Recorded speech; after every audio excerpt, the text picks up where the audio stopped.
Assalamu alaikum wa rahmatullahi ta'ala wa barakatuh.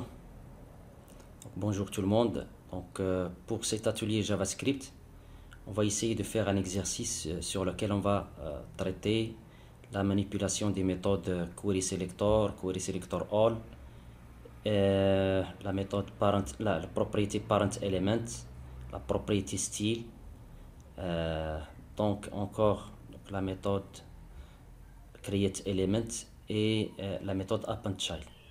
Alors, je vais vous expliquer l'exercice, à quoi consiste. Alors, l'exercice, donc écrire le code JavaScript qui permet d'afficher les fruits sélectionnés dans une liste UL. Donc, et après le clic sur un bouton affiché. Donc, quand on clique sur le bouton affiché, le background et la couleur texte du checkbox sélectionné change de style.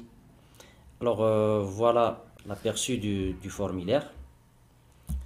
Alors voilà, donc je vous montre. Voilà, donc voilà, c'est pour la question 1. Donc c'est pour la question 1, donc on veut avoir ça. Voilà, donc pour la question 1.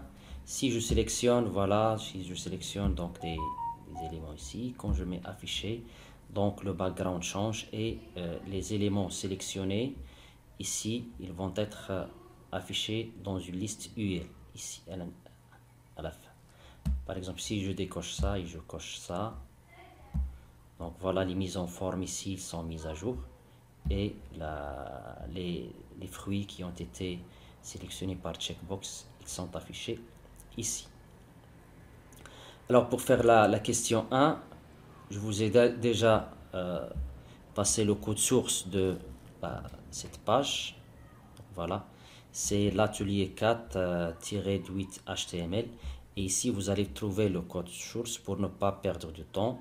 Alors, ce que vous allez faire, vous allez m'écrire le code JavaScript dans cette fonction afficher qui va être appelée à l'événement en clic de bouton afficher. Voilà pour la question 1. Alors, pour la question 2. Alors, pour la question 2, maintenant, on souhaite que le remplissage de la liste UL par les fruits sélectionnés soit automatiquement déclenché après la sélection d'un fruit. Bien sûr, avec le background et la couleur des fruits sélectionnés. Donc, on veut changer, bien sûr, avec le changement.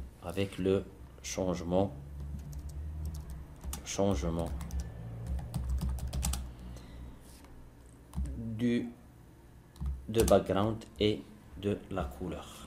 Alors, je vais vous montrer ça sur... Voilà, on veut avoir ça. Ok, regardez. Voilà. Quand je sélectionne automatiquement, vous allez voir donc l'affichage qui va être mis à jour. Alors, donc sur la description de vidéo, je vais vous donner le lien donc de l'atelier qui est là, avec bien sûr les codes sources de la page. Voilà la page atelier 4.1 pour la question 1, le code source de la page. Et voilà le code source de l'atelier 4.2 pour la deuxième question. Alors ici encore, vous allez avoir le code que vous allez mettre ici sur afficher. Vous devez faire attention que le lien d'événement, je ne l'avais pas mis ici sur le code source. Vous allez le faire avec le code Java. Bien sûr, sans oublier d'ajouter la méthode document add event listener. Voilà, bon courage. Donc je vous souhaite une bonne continuation. إلى اللقاء إن شاء الله الرحمن الرحيم في فرصة قادمة. نتمنى لكم ولنا التوفيق إن شاء الله.